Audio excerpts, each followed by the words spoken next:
आइए आपको सुनाते हैं मुंशी प्रेमचंद की कहानी झांकी। कई दिनों से घर में कलह मचा हुआ था। माँ अलग मुंह फुलाए बैठी थी, स्त्री अलग। घर की वायु में जैसे विष भरा हुआ था। रात को भोजन नहीं बना। दिन को मैंने स्टोव पर खिचड़ी डाली, पर खाया किसी ने नहीं। बच्चों को भी आज भूख ना थी। छोटी लड़की कभी मेरे पास आकर खड़ी हो जाती, कभी माता के पास, कभी दादी के पास, पर कहीं उसके लिए प्यार की बातें ना थीं। कोई उसे गोद में न उठाता था, मानो उसने भी अपराध किया हो। लड़का शाम को स्कूल से आया, किसी ने उसे कुछ खाने को ना दिया, ना उससे बोला, ना कुछ पूछा। दोनों बरामदे में मन मारे बैठे हुए थे और शायद सोच रहे थे कि घर में आज क्यों लोगों के हृदय उनसे इतने फिर गए हैं।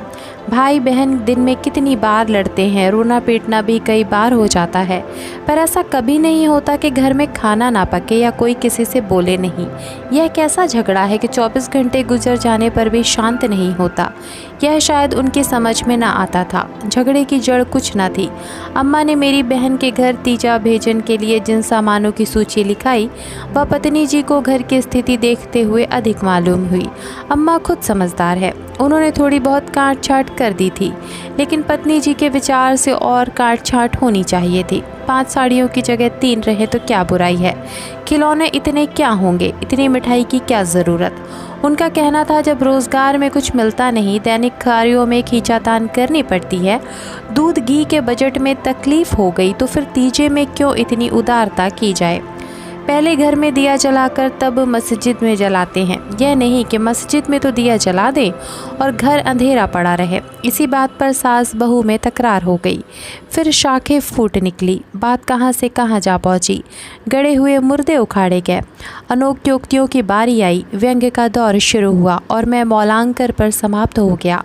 मैं बड़े संकट में था। अगर अम्मा की तरफ से कुछ कहता हूँ तो पत्नी जी रोना धोना शुरू करती हैं, अपने नसीबों को कोसने लगती हैं। पत्नी की सी कहता हूँ तो जन मुरीद की उपाधि मिलती है, इसलिए बारी बारी से दोनों पक्षों का समर्थन करता जाता था। पर स्वार्थवश मेरी सहानुभूति पत्नी के साथ ही थी। खुलकर अम्मा से कुछ न कह सकता था, पर दिल में समझ रहा था कि ज़्यादती इन्हीं की है। दुकान का यह हाल है कि कभी कभी बोहनी भी नहीं होती, आसामियों से टका वसूल नहीं होता, तो इन पुरानी लकीरों को पीट कर क्यों अपनी जान संकट में डाली जाए। बार बार इस गृहस्थी के जंजाल पर तबीयत झुंझलाती थी। घर में 3 तो प्राणी हैं, उनमें भी प्रेम भाव नहीं। ऐसी गृहस्थी में तो आग लगा देनी चाहिए। कभी कभी ऐसी सनक सवार हो जाती थी कि सबको छोड़ छाड़ कर कहीं भाग जाऊं। जब अपने सिर पड़ेगा तब इनको होश आएगा, तब मालूम होगा कि गृहस्थी कैसे चलती है। क्या जानता था कि यह विपत्ति झेलनी पड़ेगी। नहीं, विवाह का नाम नहीं ना लेता। तरह तरह के कुत्सित भाव मन में आ रहे थे। कोई बात नहीं, अम्मा मुझे परेशान करना चाहती है, बहू उनके पाँव नहीं दबाती, उनके सिर में तेल नहीं डालती, तो इसमें मेरा क्या दोष। मैंने उसे मना तो नहीं कर दिया है। मुझे तो सच्चा आनंद होगा यदि सास बहू में इतना प्रेम हो जाए, लेकिन यह मेरे वश की बात नहीं कि मैं दोनों में प्रेम डाल दूं। अगर अम्मा ने अपनी सास की साड़ी धोई है, उनके पाँव दबाए हैं, उनकी घुड़कियाँ खाई हैं, तो आज वह पुराना हिसाब बहू से क्यों चुकाना चाहती है। उन्हें क्यों नहीं दिखाई देता कि अब समय बदल गया है। बहुएं अब भयवश सास की गुलामी नहीं करती। प्रेम से चाहे उनके सिर के बाल नोच लो, लेकिन जो रोब दिखाकर उन पर शासन करना चाहो तो वह दिन लद गए। सारे शहर में जन्माष्टमी का उत्सव हो रहा था। मेरे घर में संग्राम छिड़ा हुआ था। संध्या हो गई थी, पर घर पर अंधेरा पड़ा था। मनहूसियत छाई हुई थी। मुझे अपनी पत्नी पर क्रोध आया। लड़ती हो लड़ो, लेकिन घर में अंधेरा क्यों रखा है। जाकर कहा, क्या आज घर में चिराग न जलेंगे। पत्नी ने मुंह फुलाकर कहा, जला क्यों नहीं लेते, तुम्हारे हाथ नहीं हैं। मेरी देह में आग लग गई। बोला, तो क्या जब तुम्हारे चरण नहीं आए थे तब घर में चिराग न जलते थे। अम्मा ने आग को हवा दी। नहीं, तब सब लोग अंधेरे में ही पड़े रहते थे। पत्नी जी को अम्मा की इस टिप्पणी ने जामे के बाहर कर दिया। बोली, जलाते होंगे मिट्टी की कुप्पी, लालटेन तो मैंने नहीं देखी। मुझे इस घर में आए 10 साल हो गए। मैंने डांटा, अच्छा चुप रहो, बहुत बढ़ो नहीं। ओहो, तुम तो ऐसा डांट रहे जैसे मुझे मोल लाए हो। मैं कहता हूँ चुप रहो। क्यों चुप रहूँ। अगर एक कहोगे तो 2 सुनोगे। इसी का नाम पतिव्रत है। जैसा मुंह होता है वैसे ही बीड़े मिलते हैं। मैं परास्त होकर बाहर चला आया। और अंधेरी कोठरी में बैठा हुआ उस मनहूस घड़ी को कोसने लगा जब इस कुलच्छनी से मेरा विवाह हुआ था। इस अंधकार में भी 10 साल का जीवन सिनेमा चित्रों की भांति मेरे नेत्रों के सामने दौड़ गया। उसमें कहीं प्रकाश की झलक ना थी, कहीं स्नेह की मृदुता ना थी। सहसा मेरे मित्र पंडित जयदेव जी ने द्वार पर पुकारा, अरे आज ये अंधेरा क्यों कर रखा है जी, कुछ सूझता ही नहीं, कहाँ हो? मैंने कोई जवाब न दिया। सोचा यह आज कहाँ से आकर सिर पर सवार हो गए। जयदेव ने फिर पुकारा, अरे कहाँ हो भाई, बोलते क्यों नहीं, कोई घर में है या नहीं? कहीं से कोई जवाब न मिला। जयदेव ने द्वार को इतनी ज़ोर से झंझोड़ा कि मुझे भय हुआ कहीं दरवाज़ा चौखट बाजू समेत गिर न पड़े। फिर भी मैं बोला नहीं। उनका आना खल रहा था। जयदेव चले गए। मैंने आराम की सांस ली। बारे शैतान टला, नहीं घंटों सिर खाता, मगर 5 ही मिनट में फिर किसी के पैरों की आहट मिली और अब की टॉर्च के तीव्र प्रकाश से मेरा सारा कमरा भर उठा। जयदेव ने मुझे बैठे देखकर कुतूहल से पूछा, तुम कहाँ गए थे जी? घंटों चीखा, किसी ने जवाब तक न दिया। यह आज क्या मामला है, चिराग क्यों नहीं जले? मैंने बहाना बनाया, क्या जाने मेरे सिर में दर्द था। दुकान से आकर लेटे तो नींद आ गई और सोए तो घोड़ा बेचकर, मुर्दों से शर्त लगाकर। हाँ यार, नींद आ गई, मगर घर में चिराग तो जलाना चाहिए था, या उसका रिट्रेचमेंट कर दिया। आज घर में लोग व्रत से हैं, हाथ ना खाली होगा। खैर चलो कहीं झांकी देखने चलते हैं। सेठ घूरेमल के मंदिर में ऐसी झांकी बनी है कि देखते ही बनता है। ऐसे ऐसे शीशे और बिजली के सामान सजाए हैं कि आंखें झपक उठती हैं। सिंहासन के ठीक सामने ऐसा फव्वारा लगाया है कि उसमें से गुलाब जल के फुहारे निकलती हैं। मेरा तो चोला मस्त हो गया, सीधे तुम्हारे पास दौड़ा चला आ रहा हूँ। बहुत झांकियाँ देखी होंगी तुमने, लेकिन यह और ही चीज़ है। आलम फटा पड़ता है। सुनते हैं कि दिल्ली से कोई चतुर कारीगर आया है, उसी की यह करामात है। मैंने उदासीन भाव से कहा, मेरी तो जाने की इच्छा नहीं है भाई, सिर में ज़ोर का दर्द है। तब तो ज़रूर चलो, दर्द भाग न जाए तो कहना। तुम तो यार बहुत दिक करते हो। इसी मारे मैं चुपचाप पड़ा था कि किसी तरह यह बला टले, लेकिन तुम सिर पर सवार हो गए। कह दिया मैं न जाऊँगा, और मैंने कह दिया मैं ज़रूर लेकर जाऊँगा। मुझ पर विजय पाने का मेरे मित्रों को बहुत आसान नुस्खा याद है। यो हाथापाई, धींगा मुश्ती, दौल धप्पे में किसी से पीछे रहने वाला नहीं हूँ, लेकिन किसी ने मुझे गुदगुदाया और परास्त हुआ। फिर मेरी कुछ नहीं चलती। मैं हाथ जोड़ने लगता हूँ, घिघियाने लगता हूँ और कभी कभी तो रोने भी लगता हूँ। जयदेव ने वही नुस्खा आजमाया और उसकी जीत हो गई।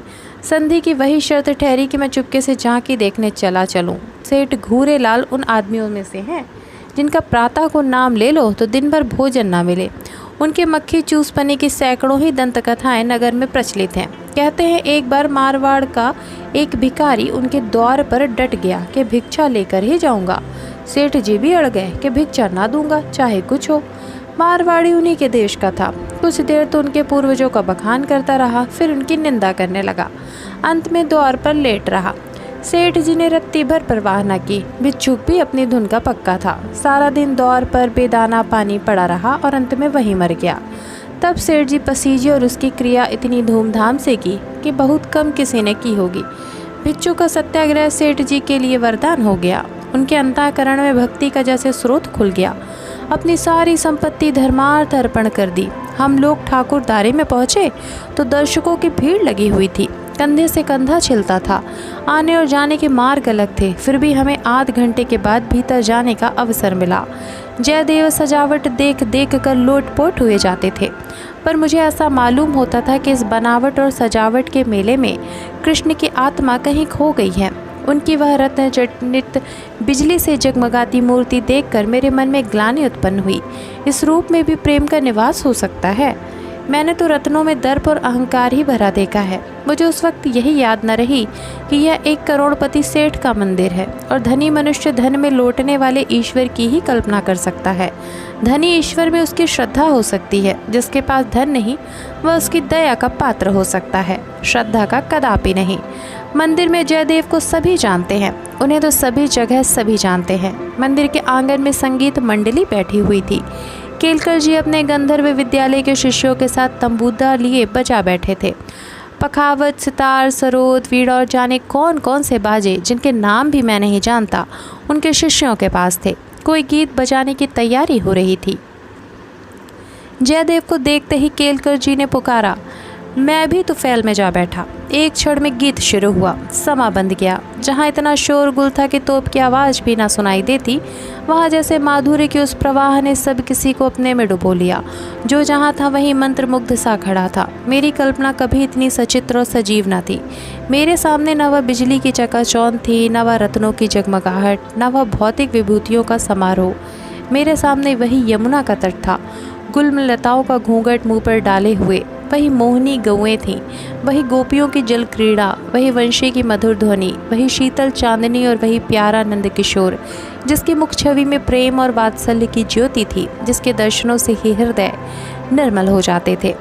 मैं इसी आनंद विस्मृति की दशा में था कि कंसर्ट बंद हो गया और आचार्य केलकर के एक किशोर शिष्य ने ध्रुपद आलापना शुरू किया।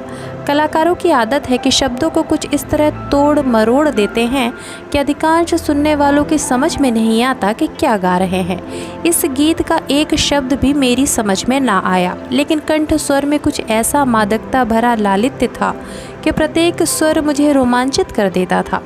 कंठ स्वर में इतनी जादू भरी शक्ति है, इसका मुझे आज कुछ अनुभव हुआ। मन में एक नए संसार की सृष्टि होने लगी, जहाँ आनंद ही आनंद है, प्रेम ही प्रेम, त्याग ही त्याग। ऐसा जान पड़ा, दुख केवल चित्त की एक वृत्ति है, सत्य है केवल आनंद। एक स्वच्छ करुणा भरी कोमलता जैसे मन को मसोसने लगी। ऐसी भावना मन में उठी कि वहाँ जितने सज्जन बैठे हुए थे सब मेरे अपने हैं, अभिन्न हैं। फरतीत के गर्भ से मेरे भाई की स्मृति मूर्ति निकल आई। मेरा छोटा भाई बहुत दिन हुए मुझसे लड़कर घर की जमा जथा लेकर रंगून भाग गया था और वहीं उसका देहांत हो गया था। उसके पार्श्विक व्यवहारों को याद करके मैं उन्मुक्त हो उठता था। उसे जीता पा जाता तो शायद उसका खून पी जाता, पर इस समय स्मृति मूर्ति को देखकर मेरा मन जैसे मुखरित हो उठा। उसे आलिंगन करने के लिए मैं व्याकुल हो गया। उसके साथ, मेरी स्त्री के साथ, माता के साथ, मेरे बच्चे के साथ जो कटु नीच और घृणास्पद व्यवहार किए थे वह सब मुझे भूल गए। मन में केवल यही भावना थी, मेरा भैया कितना दुखी है। मुझे इस भाई के प्रति कभी इतनी ममता ना हुई थी। फिर तो मन ही मन वह दशा हो गई जिसे विहलता कह सकते हैं। शत्रु भाव जैसे मन से मिट गया था। जिन जिन प्राणियों से मेरा बैर भाव था, जिनसे गाली गलौज, मारपीट, मुकदमाबाजी सब कुछ हो चुकी थी, वह सभी मेरे गले में लिपट लिपट कर हंस रहे थे। फिर विद्या पत्नी की मूर्ति मेरे सामने आ खड़ी हुई। वह मूर्ति जिसे 10 साल पहले मैंने देखा था। उन आँखों में वही विकल कंपन था, वही संदिग्ध विश्वास, कपोलों पर वही लज्जा, लालिमा जैसे प्रेम सरोवर से निकला हुआ कोई कमल पुष्प हो, वही अनुराग, वही आवेश, वही याचना भरी उत्सुकता जिसमें मैंने उस न भूलने वाली रात को उसका स्वागत किया था, एक बार फिर मेरे हृदय में जाग उठी। मधुर स्मृतियों का जैसे स्रोत सा खुल गया। जी ऐसा तड़पा कि इसी समय जाकर विद्या के चरणों पर सिर रगड़ कर रो और रोते रोते बेसुध हो जाऊं। मेरी आंखें सचल हो गई। मेरे मुंह से जो कटु शब्द निकले थे वह सब जैसे ही मेरे हृदय में करने लगे। इसी दशा में जैसे ममतामयी माता ने आकर मुझे गोद में उठा लिया। बालपन में जिस वात्सल्य का आनंद उठाने की मुझ में शक्ति ना थी, वह आनंद आज मैंने उठाया। गाना बंद हो गया। सब लोग उठ उठ कर जाने लगे। मैं कल्पना सागर में ही डूबा रहा। सहसा जयदेव ने पुकारा, चलते हो या बैठे ही रहोगे? आप सुन रहे थे मुंशी प्रेमचंद की कहानी झांकी।